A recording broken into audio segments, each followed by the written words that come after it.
Good afternoon, ladies and gentlemen, and welcome to the ONCIMMUNE Holdings full-year results investor presentation. Throughout this presentation, investors will be in listen-only mode. Questions are encouraged and can be submitted at any time using the Q&A tab situated on the right-hand corner of your screen. Please just simply type in your question and press send. The company may not be in a position to answer every question it receives during this meeting. However, the company will review all questions submitted today and publish responses where it's appropriate to do so. I'd also like to remind you that this presentation is being recorded. Before we begin, we'd like to submit the following poll, and if you would give that your kind attention, we would be most grateful. And I'd now like to hand over to Matthew Hall, CFO, and Dr. Adam Hill, CEO from ONCIMMUNE. Good afternoon. Many thanks for joining us, ladies and gentlemen. My name's Adam Hill, and I'm joined by Matthew Hall.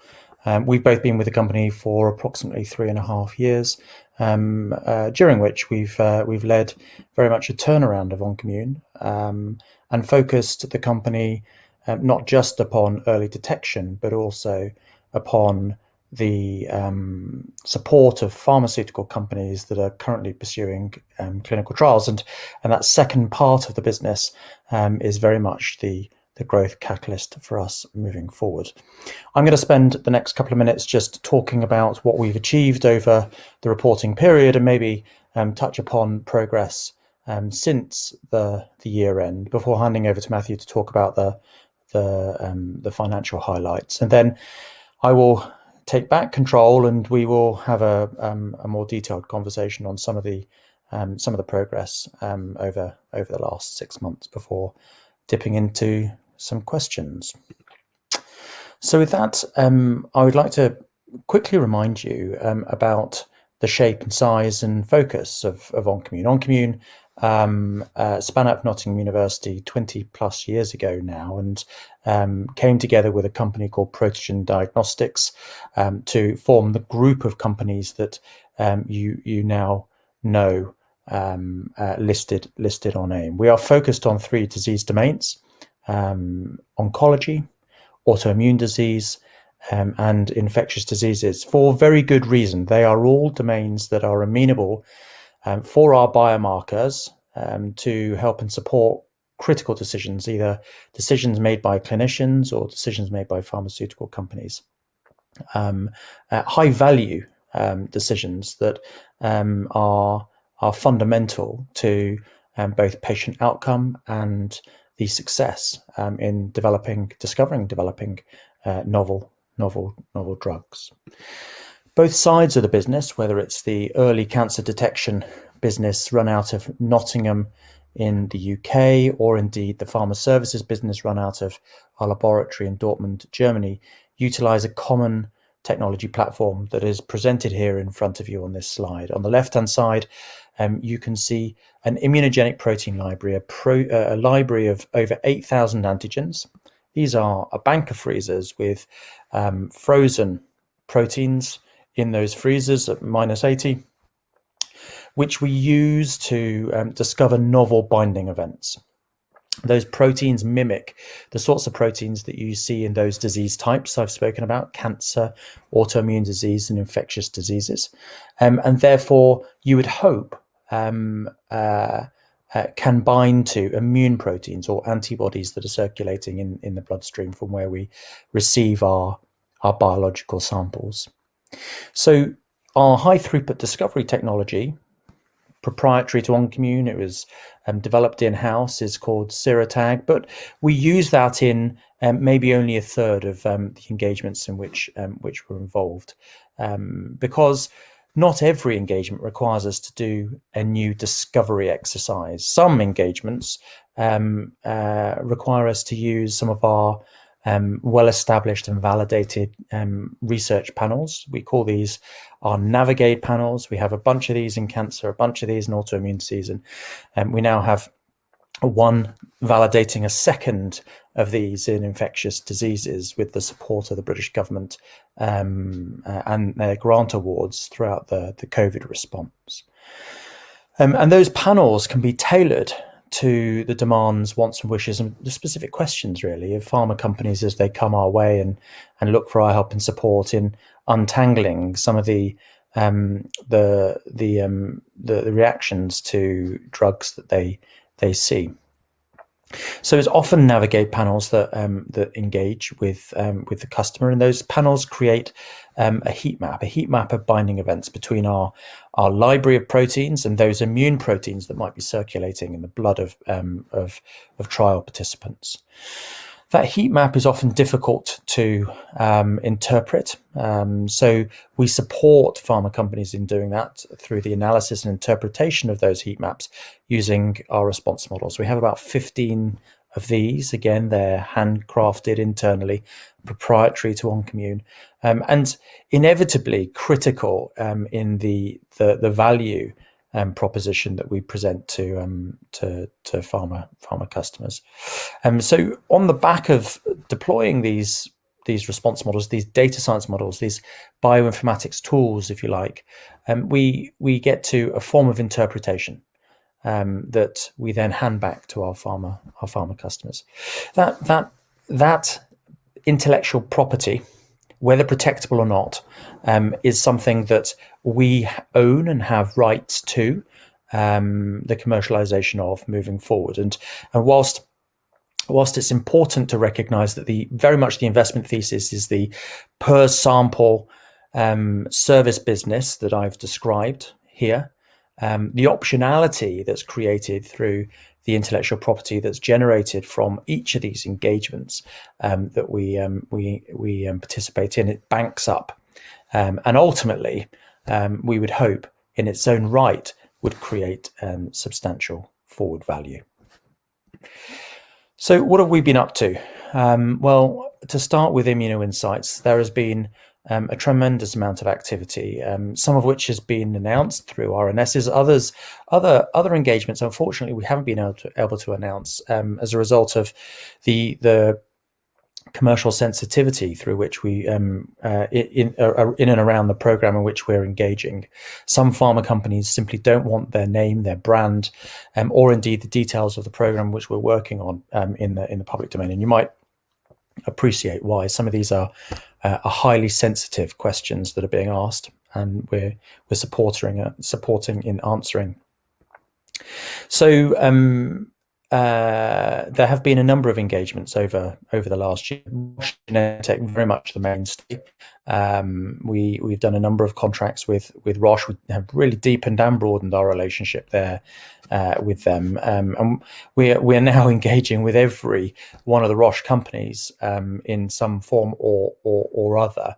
Genentech, of course, being one of those. Genentech has an option to extend their current work package, which is just completing, to a fairly substantial engagement with ONCIMMUNE. And so it is my hope that over the next couple of weeks we're able to talk to the market a little bit more about how we progress our relationship and how we intend to progress our relationship with Genentech.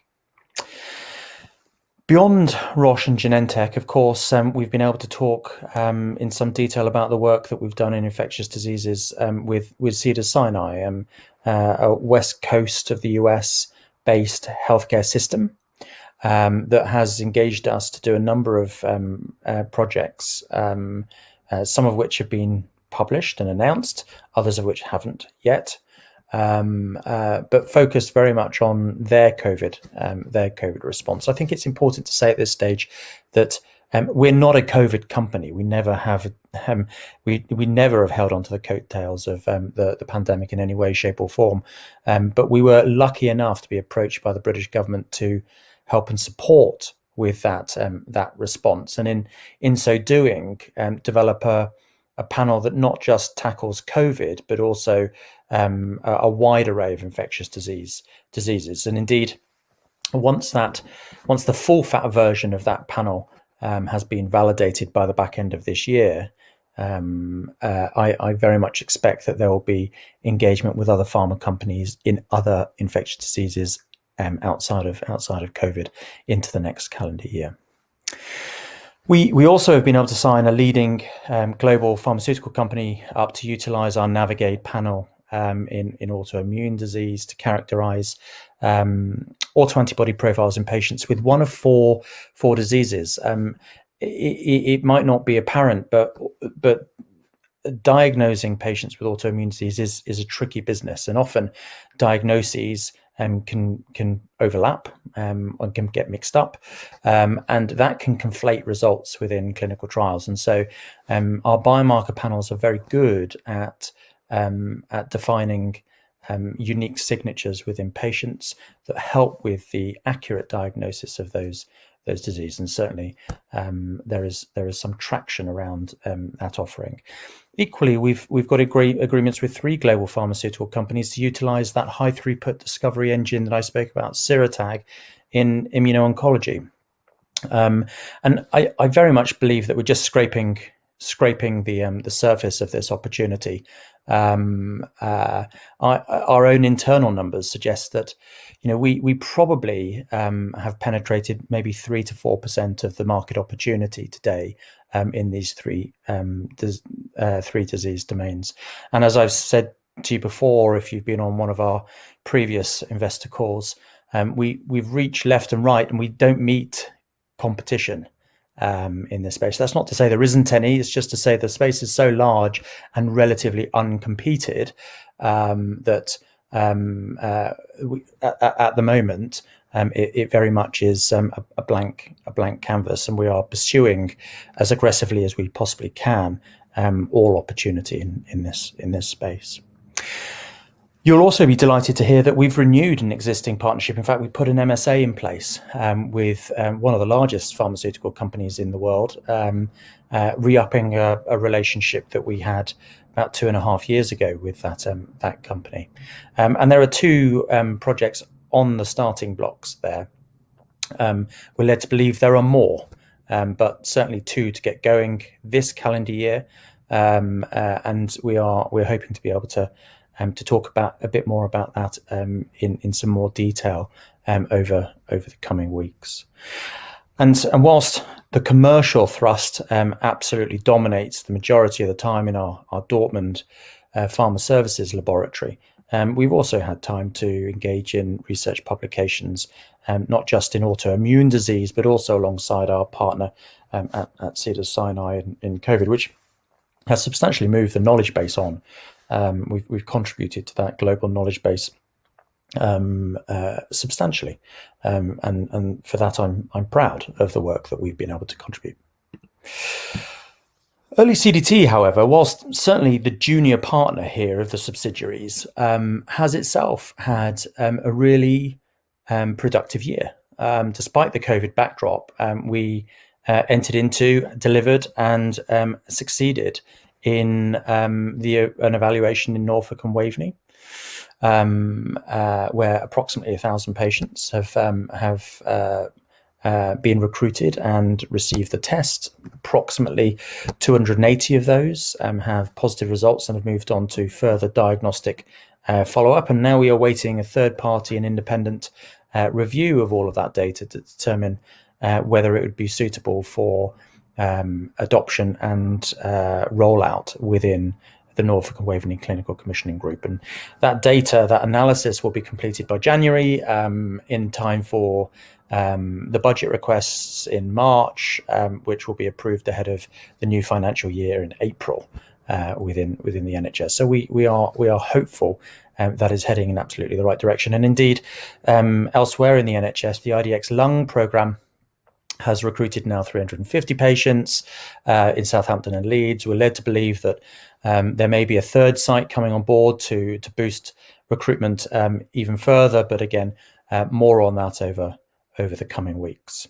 On the other side of the pond in the US, Biodesix, you will remember, launched the Notify CDT offering into the mouth of the pandemic in March last year, unfortunately, and whilst they weren't able to meet their volume minima in the first year of engagement, they trued up as the contract requires them to against that volume minima, which contributed to revenue. This year, however, they're certainly chasing the fairly aggressive volume minima that are in place. I mean, we have an expectation of them of about 70,000 patients or 70,000 tests this year, and certainly they're doing their best to chase down that target. Our very loyal distributors in Spain have last year, of course, put in place relationships with distribution agreements with the two large private healthcare systems, but most recently have been awarded access to the public healthcare system in Spain, which is just testament to the work that they've put in through COVID. And this is, of course, is all given the torrid time that some of those Mediterranean countries, including Spain, have had dealing with COVID. In Latin America, we have struck a relationship with DASA, which is the largest medical diagnostic company with an extensive network of laboratories, private hospitals, and clinics in the LATAM region. And whilst that's still very nascent, we have high hopes for that over the coming year.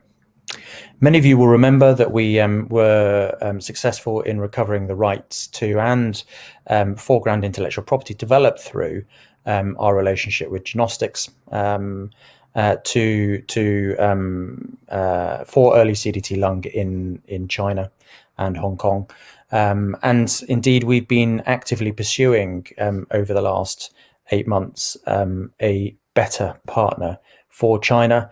China is a market that dwarfs all of our other market opportunities for lung and also for liver. So getting this right is absolutely paramount, and I'm delighted to tell you that we've got a number of parties that are in advanced discussions, having completed their diligence, that would be excellent, any one of them, at driving this test into PRC and Hong Kong. And so again, more on that over the coming months. Again, very much like the ImmunoInsights side of the business, whilst our focus has been very much about commercial, we've had an opportunity to participate in publications. The ECLS data was published or presented in September 19. It was published about 8 months later, the summer of 2020. But of course, we've now got to the 3-year follow-up data, and the 3-year follow-up data has been published and demonstrates that we are still working on that trajectory towards a mortality benefit. Both lung cancer, and all-cause mortality is hovering around statistical significance now, which is excellent, given that low-dose CT took 6 years to get to this stage. We're there in 3, and so that's a really positive news story for us, and certainly is supporting many of the conversations that we're having with providers of care. Equally, our work in health economics, the cost and the benefit of the test to healthcare systems, in particular the UK, is something that we've been evaluating hand in hand with the provider and the payer of care. NICE diagnostic assessment program has certainly shone a focus upon the need to do this, and so we have been publishing in this space, and we will publish more in this space in the coming weeks and months. So with that, I'm going to hand over to Matthew to talk about the financial highlights before coming back, and we can again just run through some of those points of progress over the last couple of months. Thanks very much, Adam, and very warm good afternoon to everyone on the call today. The 2021 financial highlights, very much a revenue that's been dominated by ImmunoInsights. And just to cast your minds back, if you could, it was only in February 2020 that we received our first contract on the ImmunoInsights business, and that was with Roche, and not a very large one, but that relationship has blossomed into a number of very large contracts and continues to grow. So the business is very much driven at the moment by the ImmunoInsights business. And just to remind you that on a standalone basis, the ImmunoInsights business is growing revenue, it's profitable, and it's cash generative. And it will increasingly be the case as we move forward through the balance of this financial year and beyond. in the year on the early CDT side, so very much the historic distribution agreements that were signed prior to Adam and I joining ONCIMMUNE. It has been a pretty torrid time, as Adam had said, within a lot of these country regions as they deal with this pandemic, and in particular deal with having to sell product into a market where their natural counterparty is being distracted enormously by dealing with COVID patients. We had one distributor who we have invoiced. We've been in discussions with them for some time. We invoice them, of course, as we do with all of our distributors. But under IFRS 15, the board felt that it wasn't in a position to be able to recognise that revenue in this current year. But as soon as we collect that revenue, that invoice rather, and the cash, then we'll recognise that revenue in the year in which it does get paid. We conducted a successful fundraising during the year, and that was hugely important because it has accelerated yet again the ImmunoInsights business. It provided a number of factors which have accelerated that progress. The first is putting equipment into the Dortmund facility, and I'm here right now in Dortmund, in fact, going through that scale-up plan and monitoring its progress. I've just been through the laboratory tour. I've seen the equipment installed and validated and operational, and it really has made a tremendous difference. And again, just to remind you, the equipment that we put in increased our scale-up capacity by a matter of 4x. So by 2023, Q1 of 2023, we estimate that we will have capacity in that facilities that currently stands of 40,000 samples a year. Our current card rate for samples is £1,080. So without too much of arithmetic, you can start to see that within a short period of time, we certainly have the capacity to ramp this business up really quite considerably. It's a high gross margin business, as you well know, over 85%. The scale up also included new headcounts, and I was meeting many of those new people today, and they include PhD scientists who run projects here now on behalf of our large pharma clients. They interact with them and deliver those projects and the final reports to them. They include bioinformaticians, and they also include laboratory staff who, at the coalface are running the samples. But importantly, also we have used some of the proceeds to scale up our commercial team, and predominantly we've centered that in the United States, as we'd previously indicated we would. We have hired a new chief business officer who is based in Boston on the East Coast. We have hired another very senior commercial guy based in New Jersey. We've hired another very senior person based in California, and we are looking at further hires in the US as we naturally look to support our US business, which serves approximately 90 or more % of the business that's flowing into ImmunoInsights. It is a natural place to put our business development team. It is also a natural place that in due course we will start to position other personnel, such as project managers and bioinformaticians. So they're on the right time zone to be interacting with our key clients. During the year, of course, we focused on cost reduction, as we have been telling our shareholders since we first came to this company back in 2018, and operating costs in terms of administrative costs are down 30% year on year, and a very significant reduction. And as a consequence of the better financial performance than a year ago, we have narrowed the loss to 4.6 million, down from 8.5 million. Significantly, of course, helped by the profitable ImmunoInsights business. And lastly, from a cash perspective, in May of this year, we had £8.5 million worth of cash. And again, listeners and shareholders will be aware of the IP debt, which we've dealt in a lot of detail with in prior in prior meetings. But to say that, of course, every quarter we're paying that debt down, and we're now starting to see the benefits of that. Our net debt position is significantly lower on a year-on-year basis, and indeed, if you exclude the lease liabilities for certain equipment that sits in the company, we're in fact in a net cash position for the very first time since taking on that IPF debt.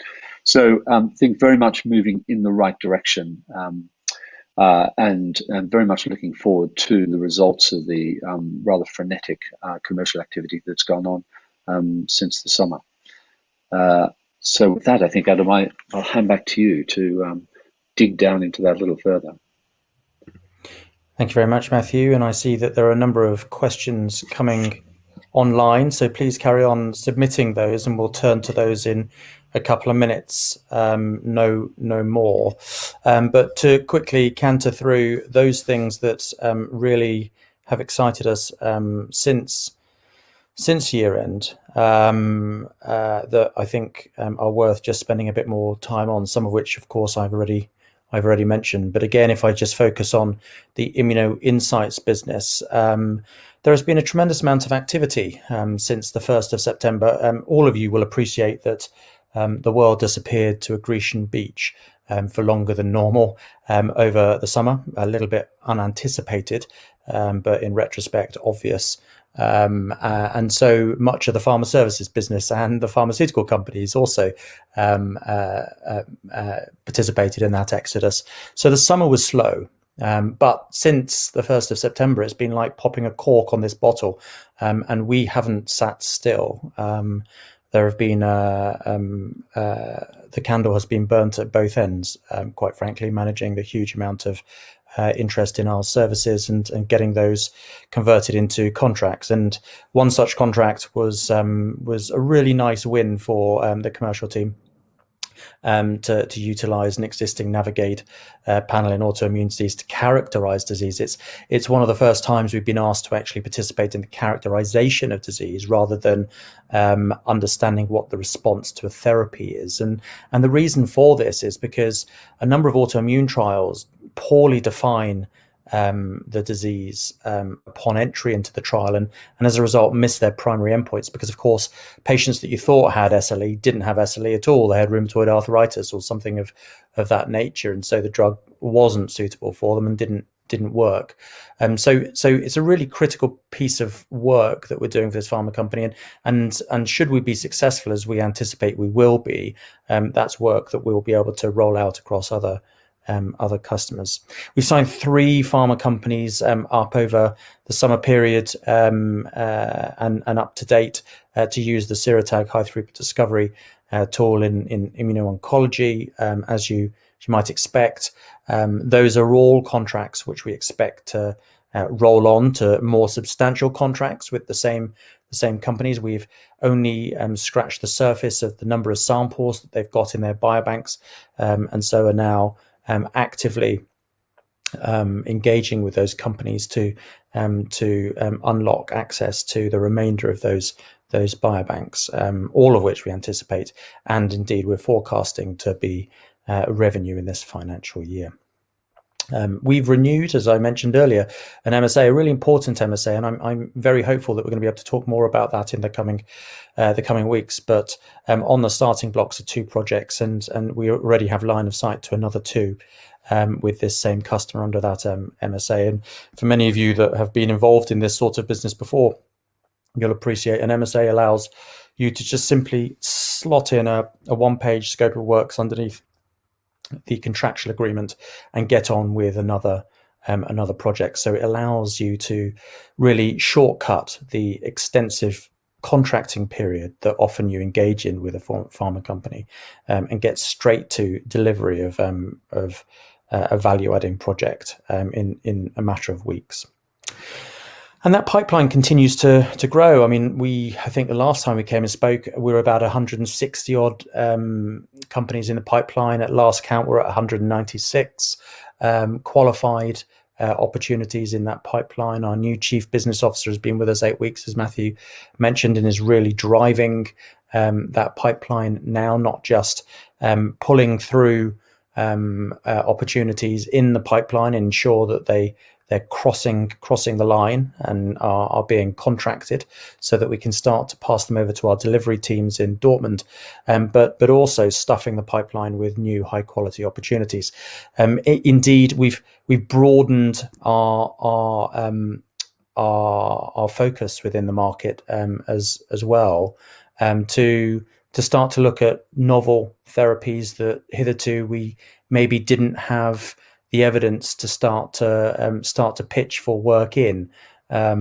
So CAR T therapy and CAR NK therapies being really cutting edge, massive growth markets, doing sort of 27% year upon year. But quite frankly, devoid of biomarkers to help and steer those development programs. And so we think we have a right to play there, and we're going to explore that opportunity this year in some more detail. So the platform really is motoring from a commercial perspective, and we're ensuring that we're carving out a little bit of time between projects, maybe utilizing some of that capacity Matthew spoke about that's now online, to continue to upskill the team and deliver scientific publications, as that's very much the calling card that drags people into our those commercial contracts into our funnel. So we as management and indeed the board are incredibly bullish about ImmunoInsights. Certainly consensus is well within our reach this year from this side of the business, and it will be this side of the business that's driving the vast majority of revenue. But on the early CDT side of the business, as I said earlier, there's a lot to be hopeful about. It takes time to get these products into the market, as you are all well aware. But these products are getting into the market nonetheless. And the UK's NHS, we have focused on substantially over the last 18 months after the publication of the ECLS data. Up until that point, we had very much kept our powder dry. And we have made real headways, not just with Norfolk and Waveney in the IDX program, but you will remember, those eagle-eyed of you will remember in our end-of-year trading update in May, that we had signed another contract with the NHS. However, we have been prevented from talking about that until the program actually kicks off, and so we are as yet still not allowed to talk about it, waiting for a kickoff in that program over the next few weeks. And so there is a near-term already contracted win, which hopefully will be hitting the screens in the not too distant future. At this point, it's worth just reminding you that Biodesix is a public company, and they have quarterly reporting on NASDAQ, and so you can see what they think about the future for Notify CDT by simply looking at those notes that come out from their three bankers. And we of course talk to the company on a weekly basis, and can see demand in our six month rolling forecast with them increase steadily, and we have high hopes. We certainly expect them to be touching upon their volume minima this year.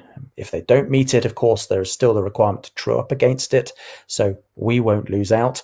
But that would bode well for next year. And in support of that, they are rapidly recruiting to double the size of their sales team, as they had promised us when we engaged and did the deal with them 2 years ago, and they promised the markets when they listed about 12 months ago. So all of this is coming nicely together on the product side of our business. So with that, I'm going to just take a pause and see if there's any questions. Thank you very much indeed, Adam and Matthew, for updating investors this afternoon. Ladies and gentlemen, please can I ask you to continue to submit your questions using the Q&A tab situated on the right-hand corner of your screen. But just while the company take a few moments to review those questions submitted already, I'd like to remind you the recording of this presentation, along with a copy of the slides and the published Q&A, can be accessed via your Investor Meet company dashboard. I'd also like to remind you that your feedback is important to the company, and immediately after this presentation has ended, you'll be redirected in order that you can provide your feedback in order that the company can better understand your views and expectations. Adam, as you quite rightly pointed out, there's a number of questions that have been submitted by investors this afternoon. Perhaps if I could just hand back to you to read those out and give a response where it's appropriate to do so. And I think Matthew has been disconnected from his earpods. I just want to make sure that Matthew, you can hear us okay. And if not, what I'll do is I'll send you. Can you hear us okay, Matthew? Right, okay, yeah. So whilst you take a few questions, Adam, what I'll do is I'll liaise with Matthew in terms of getting his connection back on. Great. Okay, thank you. So maybe the first question here, there is a pipeline of 160 opportunities.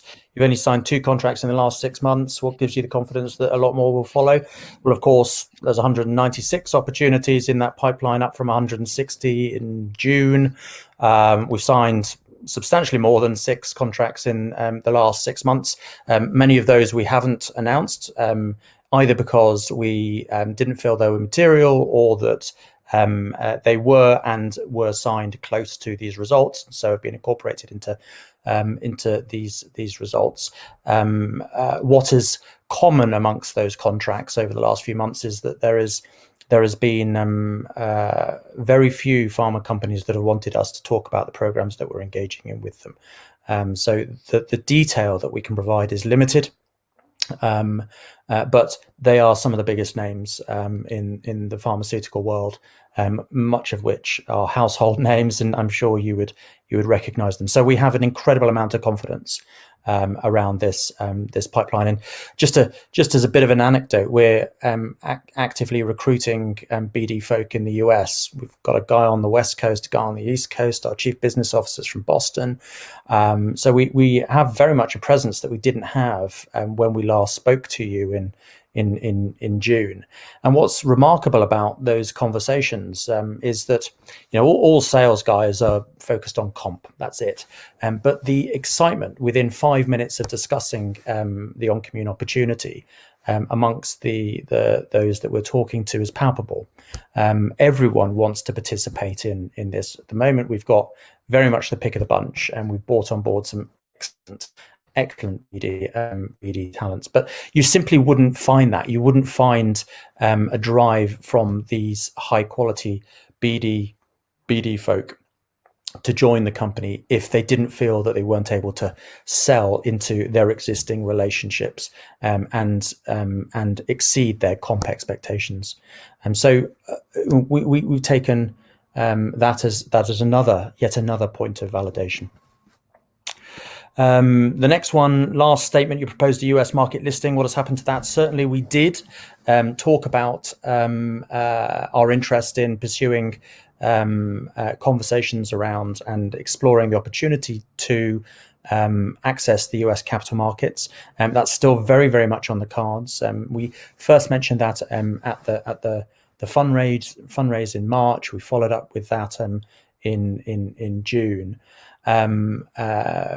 First and foremost, we have to establish a quality presence in the US. About 90% of our business comes from the US. That presence isn't just BD folk, but it's also all of our customer facing scientific staff. So that's sales support staff, as well as the bioinformaticians that actually analyze the data and interpret it and present it back to our customers. And I think once we're at that stage, we're certainly in a great position to be having conversations with banks and investors about the possibility of accessing the US capital markets. So it's still very much on this radar. I can't give you a time frame, but certainly the US is the future of this company. Okay, another one. Matthew, maybe for you, could you expand on the debt facility? Why is it increasing, and how you intend to pay back this money? Okay, we still can't hear. Yeah, we're just waiting. Matthew, if you can hear me, I've just put some details on the chat for you just to get your audio on. Just dial in. I think your earpods are not picking you up. So if you just Okay. dial in on that number, that'd be great. We'll come back to Matthew. Let me have another one. So given the significant partnerships you have and the relationships with major industry players, what excites you the most from a commercial point of view? Look, what excites me is really the optionality. This is a highly scalable, highly profitable business on the immunoinsights side I'm talking about now. We charge out at €1,080 a sample. We can bring in a pilot, 100, 150 samples, and that often leads to a couple of thousand samples with the same customer. The market is absolutely enormous, and we're scratching the surface. So the investment thesis is easy to understand, highly scalable, and leads to substantial profits. But what's really exciting for me is that with every one of these engagements, we learn, but we also increase our pool of intellectual property. And indeed, as recently as last week, we performed two different pieces of work for two different customers on the same asset, one validating the results of the other. And both customers were able to benefit from the fact that we'd seen samples from that asset in two different environments. And indeed, that was critical because there is a signal in that asset which is going to have pharma companies scratching their head. What does this lead to? I don't know, and I'm certainly not going to predict here. But what it demonstrates to us, and I think it's demonstrating to our customers, is that increasingly we're invaluable in understanding not only existing assets but future therapeutic assets that they're developing. They simply don't have at the moment in their armory the lens that we're currently shining upon some of their issues, and that's only going to increase. I'm really delighted our commercial team is every time they put a contract in place, they're able to keep a hook into the future intellectual property and commercialization rights of them. So that's what excites me the most. Adam, just to say, Matthew is back in the room, sir. Excellent. Well, Matthew, maybe we'll try and give you a question, shall we? So yeah, sure. Here's the first one. Could you expand on the debt facility? Why is it increasing, and how you intend to pay back this money? Yeah, sure. So just to remind people of the debt facility, IPF is our debt lender out of Geneva. We borrowed monies in two tranches. The last tranche was a €6 million facility, of which we only drew down 3 million, and the other 3 million we elected not to draw down in favour of the equity fundraise back in March of this year. We've been paying that facility down. We continue to pay it down on a quarterly basis. How do we intend to pay it back? We intend to pay it back through the cash generation of the business. And just to remind you, the Immunoinsights business is highly cash generative. And we would expect to have, just without an acceleration of that payback, we would expect to have that debt entirely paid down by 2024. Thank you, Matthew. And maybe another one whilst I've got you there. Do you expect the invoice of 1.7 to be paid? And how do you release 1.7 million worth of tests without any payment? Oh, I see. Yes, I mean, do we expect 1.7 million paid? Well, we absolutely do expect it to be paid. I mean, over the years that we've been involved in these agreements, we've had very few bad debts, and in fact, anything with only in the small thousands of pounds. We have always worked with our distributors to be flexible as to their payment terms. And we will engage with this party, of course, and we're engaging with them now on payment. They understand our expectations, and we will be considerate to their circumstances. But our expectation, of course, is to have this amount paid back. There's no question about that at all. And how do you do it? Well, these contracts were structured in a way that try to eliminate a degree of commercial risk from the company. In other words, an amount of money is invoiced at the beginning of each year, and as tests are delivered to that distributor, they call off against that amount. And if they call off more than the upfront amount in each year, then of course they commence to start paying for them. And every contract is different, and the finances in every contract is different. The larger the market, the larger, of course, the commercial payments that are made each year. And it's a way of really driving impetus by them to, in some cases, get the product approved, regulatory approved in their markets, and to put in place the necessary sort of commercial infrastructure to drive sales in that market. And that is how this legal agreement has been structured. So, Matthew, I'm going to try and combine two here, which are very similar questions. The first being, currently you can do around 10,000 tests at 60% capacity. That's roughly 6 million in revenue. Can you confirm if you're close to doing this kind of revenue? And the second question is, so by Q1 2023, you will have capacity to do 40,000 samples per year. Can you therefore assume, can we therefore assume that the exit run rate at that time, assuming 75% utilization, will be about £2.7 million a month, or about 30 million quid a year at 85% gross margin? What are your thoughts? Yes, and they're good assumptions. So the market number for this year is 9.5 million for the Immunoinsights business.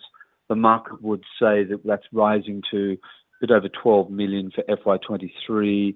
And then for FY24, the market again would have us at 20 million. Of course, you would expect our internal numbers to be safely over the top of those numbers. Our internal numbers for the sort of FY24, as we start that FY24 year, exiting 23, would indeed see a run rate that would start to push the upper limit of that capacity at a 75% utilization, definitely. And then there's one final one for you before maybe I try and answer one or two more myself. When will the company break even? Well, of course, on the Immunoinsights business, that has already happened, and happened some time ago. Just to remind you, it's 85% gross margin business. The early CDT side of the business is, of course, yet to break even, but it is moving in the right direction. We're very cost conscious on that side of the business, and commercial sales of the early CDT product are increasing. But it won't be cash positive for at least another couple of years, by which time, of course, the Immunoinsights business will have ensured that the entire group would be cash positive. So on that sort of time frame, we're within the next 12 months as a group, we ought to be cash flow positive. So the next question, R&D spend feels rather static, which surprises me for a very forward-looking company. What is the forward forecast for R&D? Well, maybe I'll have a go at that. So yes, relatively static. You have to remember that it's discretionary, and it very much depends upon the availability of our team to engage in R&D activity, because of course we are a very commercially focused organization. There are customer contracts to be delivered. Those customer contracts allow us to learn, they allow us to publish, they allow us to create intellectual property, and so we're simply not having to do that off our own balance sheet all of the time. But yes, your comment is right. The R&D spend is rather static. We are doing R&D, but importantly, we are growing our IP base and our publications, which are our calling card, at a far greater rate than we ever have in the past.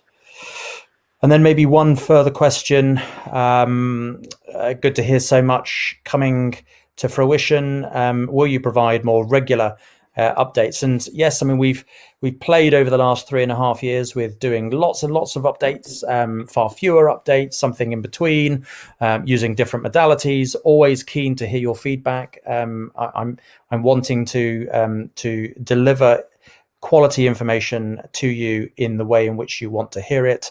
Certainly at the moment, we are erring towards more high quality fewer high quality engagements with investors. But should you wish to hear from us more, then do tell us how, and we'll endeavour to engage. So with that, I think we've touched upon the vast majority of the questions, certainly the main themes. There's some overlap in some of the questions on the Q&A board. So thank you very much, Mark, and back to you. That's great. Thank you, Adam and Matthew, for updating investors this afternoon. As you say, any further questions that come in, obviously, we'll make those available to you. But of course, perhaps before I redirect investors to provide you with feedback, which I know is important to you, if I could just ask you for a few closing comments to wrap up with, and then I'll direct investors to give you feedback. Yeah, thank you very much. And so, look, I mean, as I said earlier, Immunoinsights is very much the catalyst of this business. There is a huge amount of opportunity out there, relatively uncompeted. Management are very bullish in our outlook for this business. And quite frankly, talking to you as an individual, I haven't been involved, and I've been involved in some very interesting health technology companies over the last 2 decades, but I've never been involved in a company with such a great opportunity sat right in front of it, and with such a compelling technology platform and an excellent team to deliver against that. And so I'm really, really excited about the next couple of years. That's great. Adam, Matthew, thank you once again for updating investors today. Could I please ask investors not to close this session, as we'll now automatically redirect you for the opportunity to provide your feedback in order that the management team can better understand your views and expectations. This will only take a few moments to complete, but I'm sure will be greatly valued by the company. On behalf of the management team of ONCIMMUNE Holdings, we'd like to thank you for attending today's presentation. That now concludes today's session, and good afternoon to you all.